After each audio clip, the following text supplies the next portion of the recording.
Honestly, I had the booking staff reach out to you the minute I saw your piece about scouts and executives stacking 11 quarterbacks. Had no idea I'd spend the first 12 minutes of my time with you talking about Bill Belichick and what happened with his job search. So what surprised you? Anything talking to these scouts and executives about one of the deepest quarterback draft classes we've seen in a while, Jeremy? Yeah, so not a lot of earth-shattering surprises in the sense that we knew Caleb Williams was probably the top pick. I would say there's probably a big separation from teams I talked to, polling nearly 24 scouts and coaches and execs. They see Caleb Williams, most people at least, as a star. He's got the qualities. The comps are pretty clear. Aaron Rodgers, a little bit of Russell Wilson, a little bit of Patrick Mahomes. Those are the names that come up for him when you talk to teams. So that's there. I knew he was the top guy, but I'd say the separation there was surprising. And then I would say the biggest surprise, even though it's not necessarily a surprise because he was gaining momentum, but just J.J. McCarthy, teams really are sold on him. I can't tell you how many cases I had made for me as to why he's going to go high, where usually teams are sort of hiding that.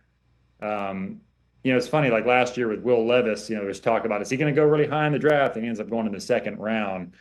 And so I've had at least one team bring up, well, is that the case with McCarthy? Is this too good to be true with some of this hype? But then I've heard from too many teams that, like, look, they're going to be shocked if he doesn't go in the top 6 just because of all that he offers.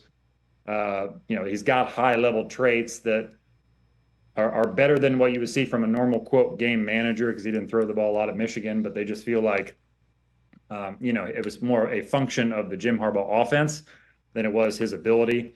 In fact, he wanted more and more and didn't quite get it on the field on game days. But he can do more than he showed, and I think teams recognize that and see. It's funny when like in March and April, the coaches get involved more, and they see a player that, like, they sit back and can say, "Wow, he's ready." He's a guy in a pro system. I heard from multiple scouts that he had like one of the best pro days they've ever seen. These are veteran scouts. Usually pro days, do you put a lot of stock in them? But in this case, teams did. I mean, they were pretty wowed by his pro day because he didn't throw enough in college where they just needed to see it in person in this case, and they did.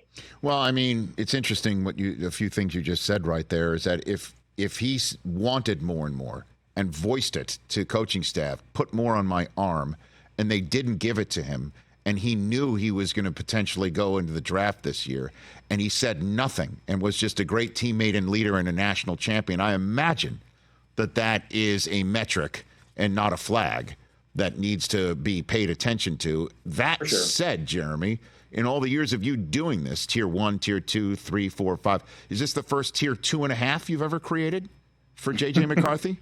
Jeremy? Probably. I hadn't been doing this all that long, but okay.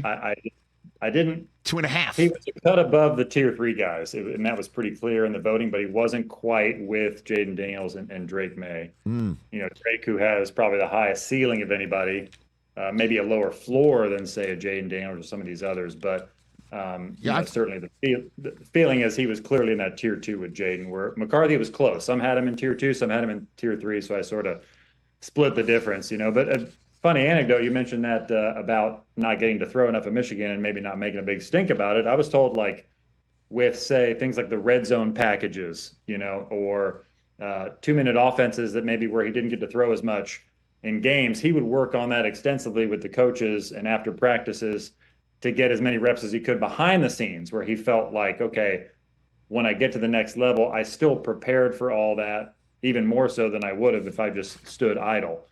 So that was kind of his way of finding a solution for that and then being patient on the field. And then when he was asked to throw, he did well. So those are all the things that teams have investigated, and at his pro day, several teams asked for different styles of throwing and how, can you layer the ball or can you throw from different platforms? Things that are usually like empty calories at pro days and just for show, but they actually wanted to see that from him because they just didn't get to in college. How about that? Catch the Rich Eisen Show every single day on the Roku channel, 12 to 3 Eastern, for free.